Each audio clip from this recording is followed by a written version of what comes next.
What's up, humans? Welcome to another episode of Shots from the Winchester Podcast, brought to you by Greencastle Consulting, your nation's premier strategy execution firm. I'm your host, Al Green, and again, we're going to geek out because we're going to be talking to Brad Kenny, and we're going to be talking to Eric Clever, and we're going to be talking about something that is interesting to me. I don't know a whole lot about it, so I'm really looking forward to this conversation with these guys, but this is called BTIG. BTIG, which is BTIG, right? So we're going to get into this conversation and figure out what that is. And if you don't know what that is, hey, you're on the right episode. So before we get started, though, we've got some bourbon in front of us. And again, if you guys haven't watched this show, this used to be in our bar here at Greencastle, which is called the Winchester, which is why this show was called Shots from the Winchester. And so we used to do a shot. So we're going to keep with that tradition, even though we have a new podcast room, and do a shot. So we're going to do some Bullet bourbon. I don't know if you drink or not, but this is a good one.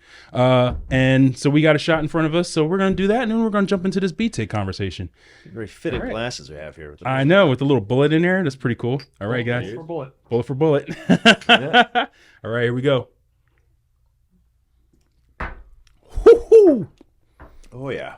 Wow. I just need some bitters and some sugar. Oh, yeah. Oh, yeah. Old fashioned. That's fantastic. Bullet bourbon. Some old fashions, yeah. All right, so tell me, what is BTIG? Like, what does it stand for? And how do we use that here at Greencastle? Yeah, sure. So I can probably start off with that. All right, so the BTIG stands for the Business Technology Innovation Group. And essentially, our senior leadership team tasked some of us, right, with trying to understand what new technologies, what new innovations and innovative processes might be out there that we're not paying attention to, right? So what I think was the germination of this was the whole generative AI recent revolution. But it's not only about that, right? The idea is that if we have emerging technologies, we want to get ahead of the curve because there's a notion that if there's like this giant tsunami coming, we want to be the ones to surf as opposed to the ones to get kind of crashed into. Oh, yeah. Right. And so our SLT kind of directed us to form a group to basically get together and deliberate about like, okay, cool, what actually might be out there. Think of us as like the technological experimentation group here at Greencastle. That's cool. Yeah, so we could have been the BTIG, I guess, but BTIG sounds better. So so it's basically a group here that is just dedicated to figuring out how to integrate technology into what we do. Yes, and we use it as it's an additional duty. Okay. Right. So it's not our primary role, right? Eric's primary role, he's is one of our senior consultants on one of our clients, one of the principal consultants focusing on analytics and actually training development. And so we have just as additional duties being on this technology group, similar to how we have a shadow board. If any of our people out there are familiar with the concept of shadow boards. That's pretty cool. So like that's important to have in a company, especially one that's leading and trying to get more technology driven into other companies, especially the people that we work with. That's smart. So what's your point on this? Yeah, so I think you always need to have some sort of split of whether you're capitalizing on what you already have and optimizing on that. And then there's also the half where you're exploring new innovations and new ways of working and new technology. Now, how many resources you're going to put towards one or the other kind of depends on what your business goals are. Are you more in the realm where you're taking risks and you're the one really banking on those new innovations in order to make your business work? Or is it more like you do a good job with your current processes, but you're looking for a new way of working and you're looking to stay ahead of the competition? So then you always want to put some sort of resources towards exploration, but how much are you dedicating to it depends on what your business goals are. And I think that's a big part of it, though, too, is what you're looking up and what you're looking to explore. Is it going to meet your business case? You don't want to just say, hey, Chat GPT is awesome, we're just going to incorporate that into work. And it's like, well, is it going to work for you or not? Because there's a lot of cool whiz-bang things that are out there now with, the AI wave that's happening. But, I think there's the big players in that market that we all know about. And, but there's also other ones that do a great job and can do well by your business, and those are to be explored as well. And that's a lot of what this is we're finding some of those tools that are out there that maybe aren't the ones that are at the forefront of all this, but they could still provide a lot of value for what we do in our business. That's really cool. Yeah, and really, that's with like anything that we do and that people should do in business and in their life, right? Yeah. Is just be intentional about it, right? So intentionality, I think, is key. And so part of what we do as the BTIG isn't just find the shiny toy to kind of play with, kind of what Eric was saying. We're doing guided, purposeful experimentation on these technologies and these tools.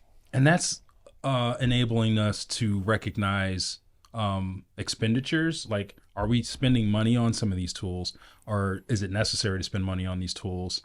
Also, how much ROI are we getting back on this, or all those type of things. And this also helps because I think as you're trying to figure it out for your own business, that's helping you as a consultant to identify these things in other people's businesses as well, I would assume. Yeah, I think it's a fair point. Yeah, that's pretty cool. So as a technology group, what have you guys discovered?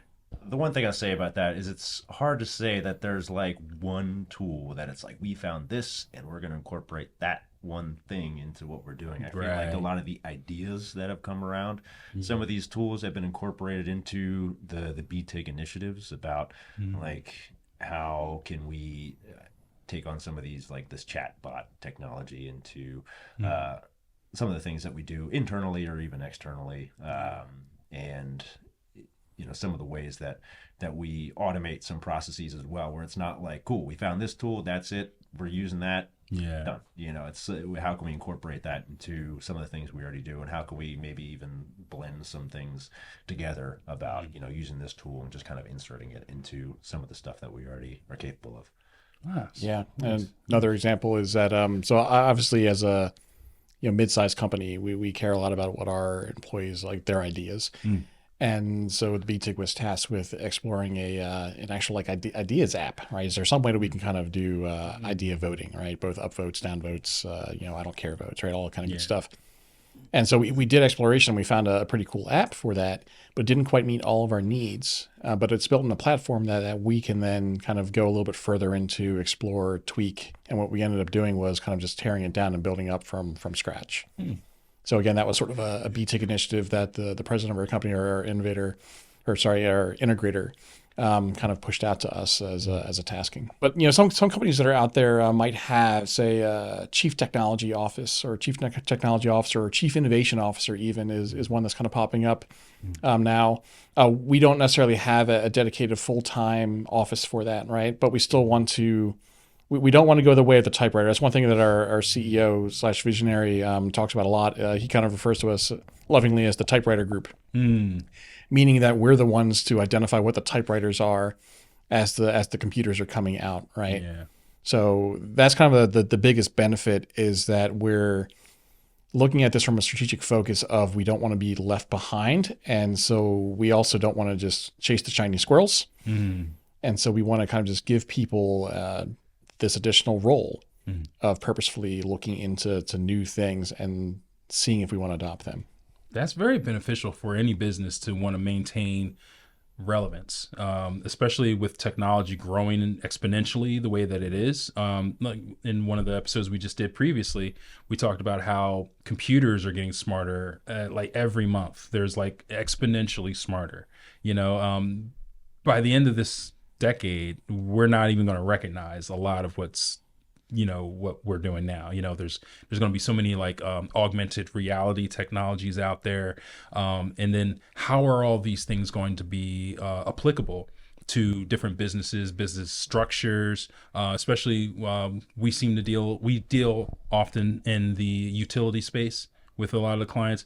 Like, how would AR be even applicable for something like that, or however technology eventually expands? And to have BTIG seems like that's smart for any business that wants to keep their finger on the pulse of what's going on, and also be informed of like new things as they come and see how they could be applied. Yes, I'm going to throw a quick fun fact out there. Never take a pulse with your thumb.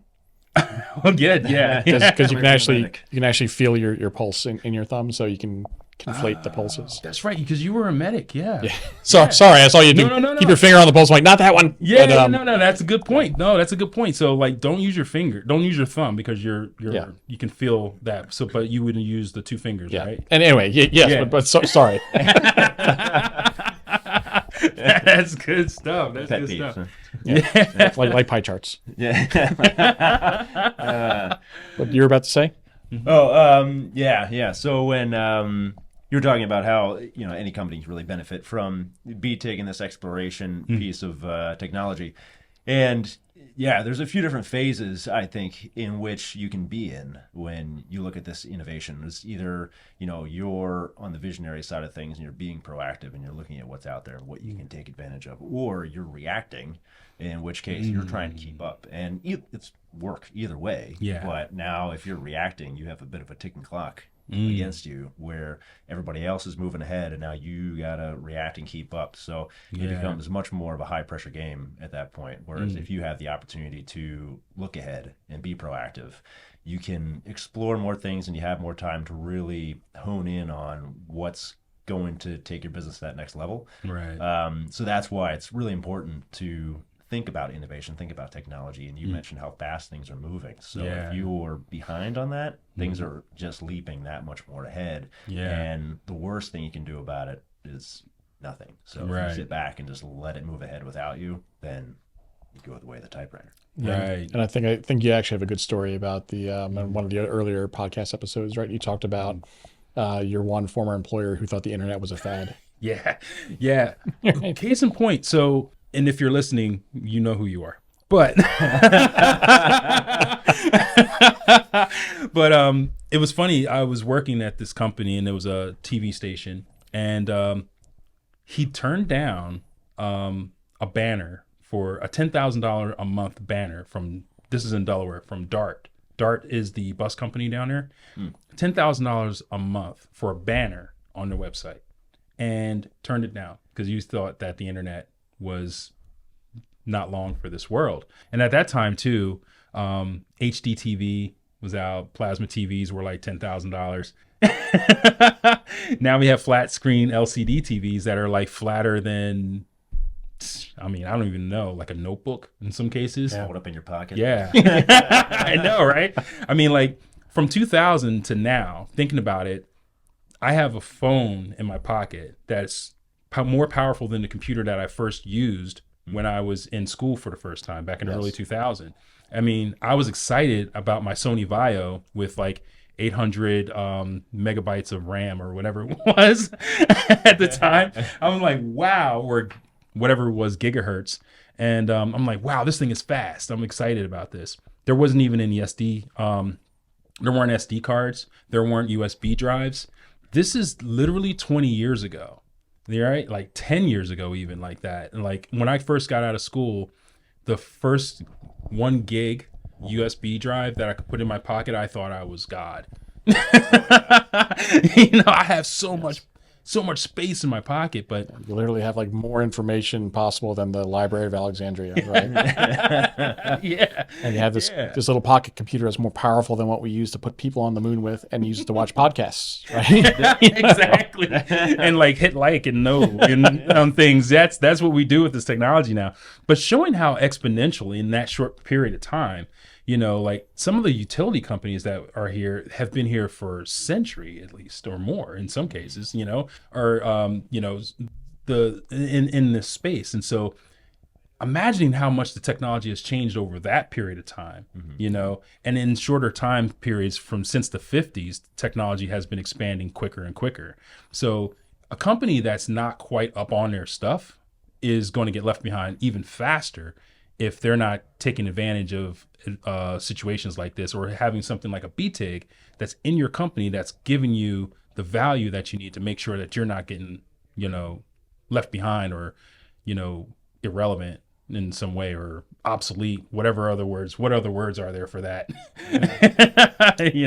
And this is something I mentioned when we spoke previously, and I think it warrants being mentioned again, that when you look at this kind of stuff and you think about where you want to be in the future, think about what does that goal look like? What does that process look like? And, you know, there's a lot of tools that come out, they come and go so fast that, you know, if you're focused on incorporating this tool into whatever you're doing, by the time it comes around, the time you explore, the time you execute on it, something new has come out, or that has become like, you know, irrelevant maybe, you know, may not necessarily, but, you know, it could happen. Right. That if you just stay focused on, I want this tool, and that's it. And if you focus on the process, then the tool changes around that, and maybe you can plug something else into there. Or if you know, hey, I want to get to this goal or this process innovation, and then that tool or technology comes out a little bit later, then you've already got that ready to go to say, all right, we know this is somewhere we want to go with this, and this will help us get there.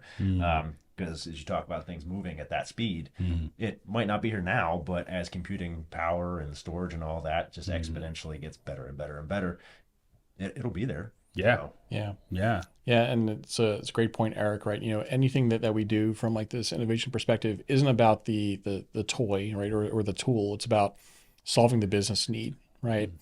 Or figuring out a way to kind of improve the process, right? Because we talk about, you know, the AI type stuff.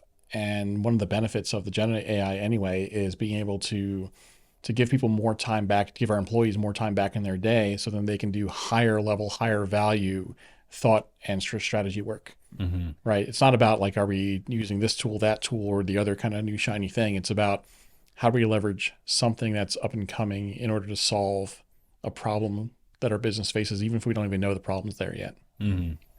There's a very interesting book, and whether you're military or not, it would be an interesting read. It's called The Kill Chain, and it gets into AI and autonomous weapons and loitering munitions and that kind of stuff. But essentially the chain that they talk about is, you know, the first step being gathering all the information about your operating environment. And the second step being assembling all the decisions you need to make around that operating environment. And then the third final piece of the chain is then acting on those decisions.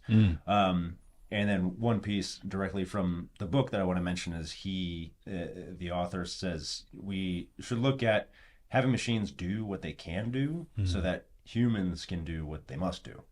So there's a certain point where it's like human still needs to be there to potentially be the one to make those decisions, but allow the machines to do all that information gathering, all these processes that machines can do.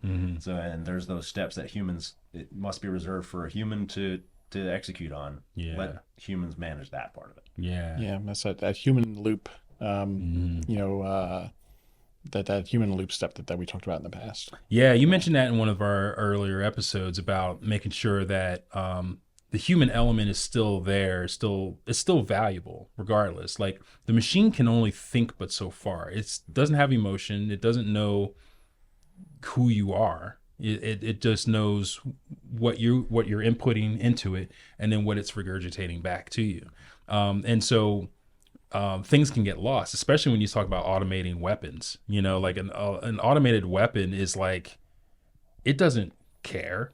It doesn't have feelings. It doesn't say, hey, wait, that doesn't look right. It doesn't say those things. It just says, this is the target, hit it, you know, and that can be kind of scary. So like you have to have something that's there that can rationally see a situation and like, hey, yeah, don't launch those nukes. You want to play a game? Yeah. Oh my God. What is that? War Games? Oh my gosh. Yeah. Matthew Broderick, right? Yeah. Oh wow. From that point of view, that was AI, you know, and we're talking about 1980, 1981. We've been doing this for a minute, you know, and so AI is not new. So that's something that I think some people just think is, oh, all of a sudden 2020 or 2018, whatever it started up, all of a sudden now AI exists. But no, the AI has been here for a long time. If you remember Clippy, you remember Clippy? Good old Clippy. Yeah, that was AI, right? It's really bad AI, but yeah, that's okay. Yeah. Looks like you're trying to open a document. Like, yeah, thanks, Clippy. I appreciate you. Good job.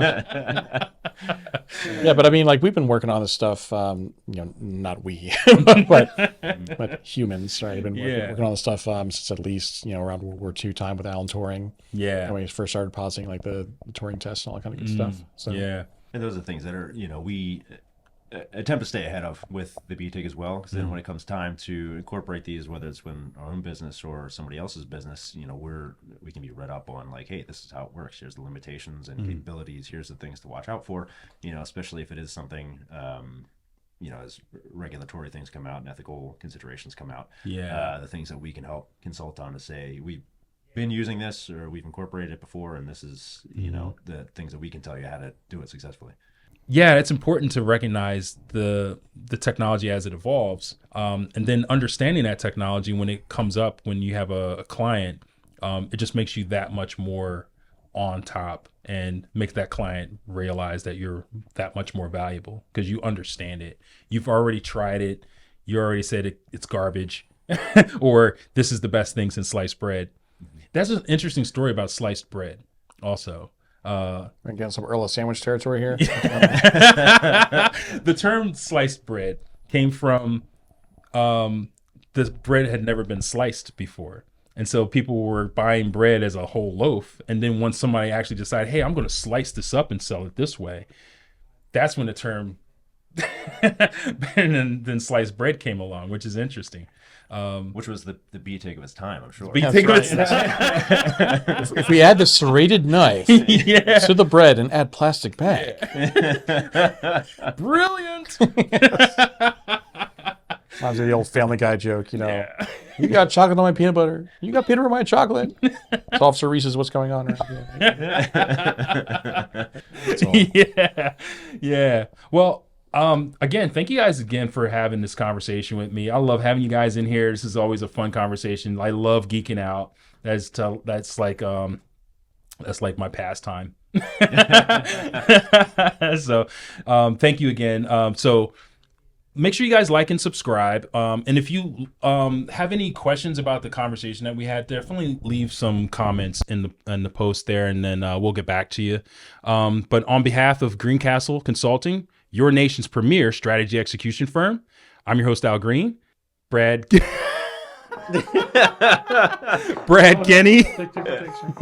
Brad Kenny and Eric Clever. And we'll see you in the next episode.